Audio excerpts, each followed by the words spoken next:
4 ദിവസത്തെ തെരച്ചിലും കുടുംബത്തിൻ്റെ പ്രാർത്ഥനയും നാടിൻ്റെ കാത്തിരിപ്പും വിഫലം. കണ്ണീരോടെ ശ്രീനന്ദയ്ക്ക് വിട. പാലക്കാട് കാടാമ്പഴിപ്പുറത്തെ രമേശ് രോഹിണി ദമ്പതികളുടെ ഇളയ മകളാണ് ശ്രീനന്ദ. 15 വയസ്സ്. SSLC പരീക്ഷ എഴുതി റിസൾട്ടിനായി കാത്തിരിക്കുകയായിരുന്നു സഹോദരൻ സച്ചു. ചിക്കാമംഗ്ലൂർ മാണിക്യധാര വെള്ളച്ചാട്ടത്തിൻ്റെ വ്യൂ പോയിന്റിന് സമീപത്തു നിന്നാണ് ശ്രീനന്ദയെ കാണാതായത്. ചെങ്കുത്തായ മലയിടുക്കിൽ കുടുങ്ങിയ നിലയിലായിരുന്നു മൃതദേഹം.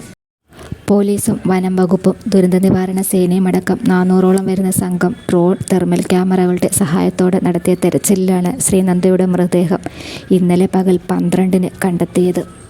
വൈകുന്നേരം 5:20 വരെ കുട്ടി മാതാപിതാക്കളുടെ കൂടെയുണ്ടായിരുന്നുവെന്നും 4 മിനിറ്റിനുള്ളിലാണ് യാത്രാസംഘത്തോടൊപ്പം ഉണ്ടായിരുന്ന കുട്ടിയെ കാണാതായതെന്നും കുടുംബം പറയുന്നത്.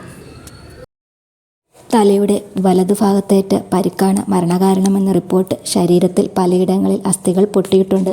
പരിക്കുകൾ വീഴ്ച മൂലമാണെന്ന് റിപ്പോർട്ട്. എന്നാൽ കുട്ടിയുടേത് അസ്വാഭാവിക മരണം അല്ലെന്നും കൊലപാതകമാണെന്നും ബന്ധുക്കൾ സംശയം ഉന്നയിച്ചിരുന്നു. മൃതദേഹം കിട്ടിയ സ്ഥലത്ത് തെരച്ചിൽ നടത്തിയെന്നും മൃതദേഹം കൊലപ്പെടുത്തിയ ശേഷം അവിടെ കൊണ്ടുപോയി ഇട്ടതാകുമെന്നുമാണ് കുടുംബം സംശയിച്ചിരിക്കുന്നത്. ചിക്കാമംഗ്ലൂർ ജില്ലാ ആശുപത്രിയിൽ പോസ്റ്റ്മോർട്ടം നടത്തി ഇന്നലെ രാത്രി തന്നെ മൃതദേഹം നാട്ടിലേക്ക് തിരിച്ചു. ഇന്ന് രാവിലെ വീട്ടിലെത്തിച്ചു. 1 മണിക്കൂർ പൊതുദർശനത്തിന് ശേഷം തിരുവല്ലാമലയിലെ ഐവർമഠത്തിൽ മൃതദേഹം സംസ്കരിക്കും.